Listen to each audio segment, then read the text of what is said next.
Seleksi P3K 2024 akan berfokus untuk mengangkat teman-teman honorer yang sudah masuk dalam database BKN hasil pendataan tenaga non-ASN tahun 2022 yang jumlah totalnya inilah sekitar 2.355.092. Artinya di sini teman-teman yang masuk dalam database BKN dalam daftar nama di tiap-tiap daerah ini berpeluang untuk diangkat di tahun ini. Kalau misalkan bisa diangkat menjadi full time, ini bisa full time. Kalau misalkan tidak, ini nanti akan diangkat menjadi part time. Nah, tentunya di sini teman-teman honorer yang berada di bawah naungan Kemdikbudristek, entah itu guru honorer maupun juga tenaga kependidikan, ini merasa khawatir apakah nanti saya bisa ikut seleksi P3K 2024 apakah enggak, apakah bisa diangkat di tahun ini ataukah enggak. Nah, nyatanya di sini ada 6 alasan kuat ya untuk teman-teman guru honorer dan juga tendik ini yang tidak masuk dalam database BKN. Ini tidak perlu khawatir teman-teman. Kita nggak perlu khawatir kalau misalkan kita nggak bisa ikut seleksi P3K 2024. Nyatanya di sini banyak sekali peluang untuk diangkat ASN P3K 2024 ini semakin besar ya. Di sini kita akan memaparkan data dan 6 alasannya yang mana di sini nanti teman-teman harus mengetahuinya ya. Bagaimanakah informasinya? Silahkan simak video ini sampai selesai. Namun sebelum kita lanjutkan, perlu saya ingatkan, bagi teman-teman yang mungkin baru saja menemukan channel ini silakan klik tombol subscribe-nya dan aktifkan notifikasi loncengnya, sehingga nanti jika ada update video terbaru, kalian tidak akan ketinggalan informasi. Baiklah sobat semuanya, untuk yang pertama alasannya yaitu bahwa dasar penentuan keikutsertaan P3K di Kemdikbudristek itu adalah di sini berdasarkan dari data Dapodik teman-teman. Jadi dari tahun ke tahun ini dasar penentuan tenaga honorer di bawah naungan Kemdikbudristek, entah itu guru honorer maupun juga tendik honorer, adalah berdasarkan dari data Dapodiknya.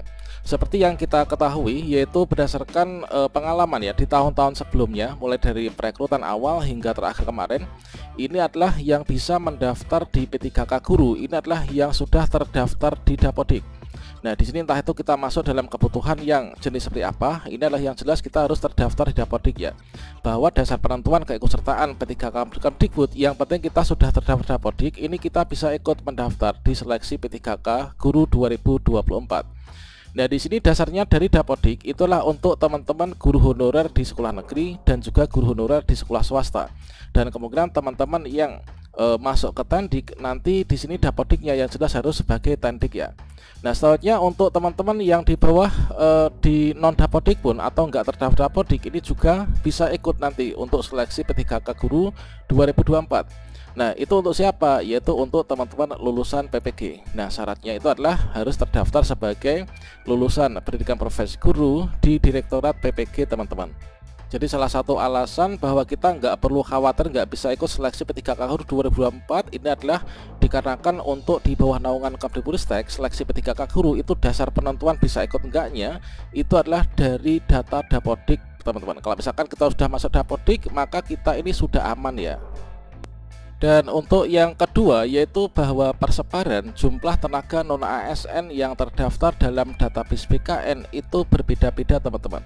Sebagai contohnya di sini saya kutip dari salah satu daerah ya. Kita nggak menyebut salah satu daerah, bahwa di salah satu daerah ini jumlah tenaga honorer yang sudah masuk dalam database BKN ini hanya THK 2 saja, dan jumlahnya dalam satu kabupaten itu hanya 89 orang teman-teman. Non ASN ini enggak ada, yang ada hanya dari THK 2 ya. Nah, tentunya antara daerah satu dengan daerah lain ini jumlah tenaga honorer yang sudah terdaftar dalam database BKN ini enggak sama, ada yang banyak, ada yang sedikit.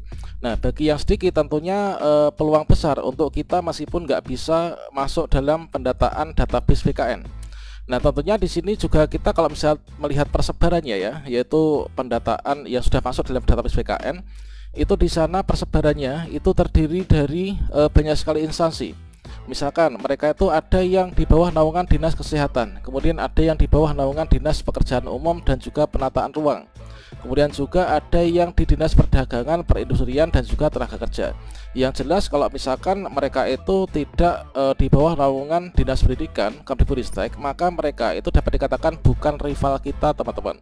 Nah, dari kondisi tenaga non ASN yang berada di setiap daerah, tentunya di sini kita bisa memproyeksikan, yaitu untuk yang berada di bawah naungan Kemdikbudristek Tentunya di sini nanti akan beda dengan tenaga honorer yang non Kemdikbud. Kalau misalkan di bawah naungan non Kemdikbudristek, misalkan dinas kesehatan atau mungkin pertanian dan yang lainnya, itu sangat jelas bahwa mereka ini bukan rival kita, teman-teman. Nah, selanjutnya untuk yang di bawah naungan Kemdikbudristek. Nah, di bawah naungan Kemdikbudristek itu kan ada yang namanya Tendik kan. Kalau misalkan Tendik tentunya ini juga bukan rival kita ya. Kalau misalkan di sini kita posisinya sebagai guru honorer yang terdaftar di dalam Dapodik. Nah, yang di bawah naungan Kemdikbudristek ini yang akan menjadi nanti pesaing kita itu adalah yang jenis kepegawaiannya itu sebagai seorang guru honorer ya, entah itu guru mapel maupun juga guru kelas. Tentunya kondisi dari ijazah itu juga akan sangat menentukan untuk kita itu bersaing dengan siapa. Kalau misalkan formasinya banyak, kemudian yang memiliki ijazah linear dengan formasi itu cukup sedikit, maka peluang kita ini cukup besar juga kan. Jadi dari persebaran ini tentunya kalau misalkan saya ambil data ya dari salah satu daerah ini yang masuk dalam Kemdikbudristek, yaitu yang tenaga non ASN terdaftar di database BKN di Kemdikbud itu ada 68 orang. Dan 68 orang ini tersebar, yaitu terbagi antara yang guru itu berapa dan juga Tendik berapa. Dan sepertinya di sini banyak yang Tendik, sehingga yang menjadi pesaing kita ini sebagai guru honorer ini tentunya sangat sedikit ya. Dengan demikian bahwa kita ini yang bukti kedua ini kita nggak perlu khawatir kalau nanti kita nggak bisa daftar dan nggak bisa lulus, teman-teman. Dan selanjutnya untuk yang ketiga, perlu kita ketahui bahwasanya untuk tenaga non ASN yang terdaftar di database BKN itu sudah banyak berkurang. Mengapa demikian? Dikarenakan sudah banyak sekali dari teman-teman itu yang sudah terangkat. Sehingga untuk pesaing kita, kalau misalkan diutamakan yang sudah terdaftar di database BKN ini nanti diangkat duluan, maka dengan semakin sedikitnya jumlah mereka, maka peluang kita untuk bisa lulus ini semakin besar, teman-teman. Hal tersebut sesuai dengan yang dipaparkan oleh Kemenpan RB, ini data terbaru ya, bahwa untuk hasil pendataan non ASN ini memang jumlahnya itu ada 2,3 jutaan, teman-teman. Namun di sini non ASN yang telah lulus seleksi dan sudah diangkat menjadi ASN ini sudah ada, yaitu 749.398, terdiri dari lulus CPNS 603, kemudian yang lulus P3K ini ada 748 ribuan, teman-teman. Ini adalah untuk berdasarkan lulusan ya, berdasarkan tahun lulusan, kemudian di sini berdasarkan kategori jabatan yang dilamar ketika itu. Dan proyeksi ini menimbulkan, yaitu berarti jumlah total tenaga non ASN yang belum diangkat sampai dengan saat ini ada yaitu sekitar 1.605 saja. Nah, 1.605.694. Namun di sini kalau misalkan kita lihat di tahun 2023 ini adalah jumlah yang diproyeksikan sekian, dan ini tidak semua formasi khusus ini terisi oleh peserta formasi non ASN ya, sehingga di sini secara realisasi ini dapat lebih besar, sehingga sisa tenaga non ASN yang masuk dalam database BKN, kalau misalkan di sini disebutkan ada 1,6 juta, bisa jadi di sini tinggal 1,4 juta, 1,3 juta. Dikarenakan apa? Dikarenakan seluruh peserta yang lulus ini banyak juga yang belum mengantongi NIP ya. Jadi data ini diambil dari yang sudah dapat NIP. Ini dari data Kemenpan RB, teman-teman. Sehingga dengan semakin sedikitnya jumlah tenaga non ASN yang sudah masuk database BKN, maka peluang kita yang nggak terdaftar database BKN ini semakin besar juga kan. Dan selanjutnya untuk alasan kuat yang keempat, bahwa formasi P3K Guru 2024 ini sangat melimpah, teman-teman. Jadi alokasi formasi 2024 ini sangat melimpah. Kalau misalkan kita kutip kembali ya, yaitu pernyataan dari Prof Nunu ketika melakukan kegiatan kopi bareng, di sini disampaikan bahwa untuk usulan 2024 ini cukup banyak, yaitu ada 419.146 formasi. Ini adalah skala nasional ya, ini semua tingkatan. Dan untuk sisa guru honorer yang ada ini hanya 200 ribuan saja.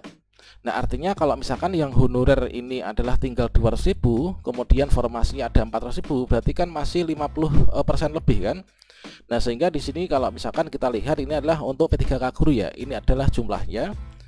Kemudian di sini untuk teman-teman yang honorer, baik itu yang P1, kemudian XTHK2, guru non ASN sekolah negeri masa kerja lebih 3 tahun, maupun juga guru non ASN sekolah negeri masa kerja kurang 3 tahun, ini dihitung tinggal 200.000, sehingga di sini berpotensi untuk kita yang nggak terdaftar di database BKN pun ini nanti bisa diangkat di tahun ini. Bahkan dari teman-teman yang masuk dalam kebutuhan khusus maupun umum, ini tentunya proyeknya itu sekitar ada 80% itu tidak masuk ya dalam database BKN. Nyatanya mereka bisa diangkat kan. Dan selanjutnya untuk yang kelima, kita perlu mengetahui bahwa pelamar prioritas yang diprioritaskan untuk diangkat di P3K Kemdikbudristek ini tinggal sedikit teman-teman. Nah, di sini untuk proyeksinya yaitu jumlah formasi P3K guru ada 419.146 ini. Nah, berikutnya di sini untuk beban Kemdikbudristek yang sampai saat ini belum dituntaskan, ini data terbaru ya dari Kemdikbudristek, yaitu guru lulus passing grade kan masih tetap diprioritaskan kan, tanpa mengikuti seleksi kembali, langsung diangkat ketika formasi diajukan oleh Pemda. Nah, untuk teman-teman yang pelamar prioritas yang sampai saat ini masih menjadi beban Kemdikbudristek dan ini akan segera dituntaskan, itu tinggal ada 14.532 dan ini akan dituntaskan di tahun 2024. Dengan demikian, kalau misalkan jumlah formasi P3K guru 419.000 dikurangi 14.000, maka di sini kita peluangnya semakin besar kan untuk bisa lulus di tahun ini. Karena untuk jumlah formasi itu lebih banyak banget daripada jumlah pelamar prioritas yang nanti akan diangkat. Nah, jadi di sini nanti P1 itu jumlahnya adalah tinggal sekian ini. Maka sisa formasi ini kita bisa berebutkan nih dari teman-teman STHK 2 dan seterusnya. Bahkan lulusan PPG dan juga guru swasta ini nanti berpotensi untuk bisa diangkat. Dan pernah dipaparkan juga oleh Prof. Nunu bahwasannya untuk di sini nanti meskipun teman-teman P3 itu harus ikut seleksi kembali jika kita lulus passing grade tahun ini, nanti 2024 ikut seleksi kembali, namun dengan formasi yang sekian banyaknya ini tentunya kita optimis bisa lulus ya di tahun ini. Kemudian untuk urutan prioritas ini tetap di P1 ini dahulukan, yaitu 14.000-an ini. Kemudian setelah itu baru P2, P3 dan juga pelamar umum. Nah, inilah untuk yang kelima, yaitu alasan kuat bahwa kita nggak perlu khawatir kalau nggak masuk dalam database BKN ya, karena pelamar prioritas ini tinggal sedikit teman-teman. Kemudian untuk yang terakhir yaitu yang keenam ya, yaitu bahwa formasi P3K guru dan juga formasi tendik ini terpisah. Kita nggak usah berpikir bahwa wah di sini tendik mau diangkat, jangan-jangan nanti formasi guru dikurangi atau gimana gitu ya. Tidak teman-teman. Jadi di sini untuk formasi P3K guru itu tetap yaitu 419.000-an sekian. Kemudian di sini memang diproyeksikan akan diangkat ya untuk teman-teman tenaga kependidikan. Ini kabar gembira untuk teman-teman tendik ya. Nanti ijazah SD, SMP, SMA pun nanti bisa diangkat teman-teman di tahun ini. Nah, ini adalah untuk untuk yang tendik ya. Ini adalah proyeksi kebutuhan tendik. Ini terpisah, yaitu diajukan ada sekitar 82.000-an sekian. Ini berbeda dengan yang P3K guru. Jadi untuk formasi tendik ini tidak akan memakan atau mengurangi porsi dari P3K guru teman-teman. Seperti yang di sini disampaikan oleh Prof. Nunu bahwasanya formasi tenaga tendik ini adalah telah diusulkan sejumlah 82.000-an formasi. Jadi tendik ini masuk ke formasi P3K teknis ya. Mereka itu nanti nggak akan mengambil jatah formasi dari P3K guru teman-teman. Jadi bukan guru ya, karena apa? Karena memang kinerjanya itu bukan mengajarkan dan ijazah mereka itu kemungkinan juga nggak S1 gitu loh. Kalaupun misalkan ijazahnya S1 namun di sini mendaftar P3K teknis tendik, berarti dia mendaftar P3K teknis, tidak mendaftar P3K guru kan. Jadi nggak mengurangi jatah kita sebagai guru honorer. Dan kerjanya nanti itu di mana? Ya itu nanti nunggu aturan resminya keluar gitu ya. Itulah 6 alasan kuat bahwa kita ini nggak perlu khawatir kalau nggak masuk dalam database BKN. Semoga saja di tahun ini kita bisa diangkat semua ya di seleksi P3K guru 2024.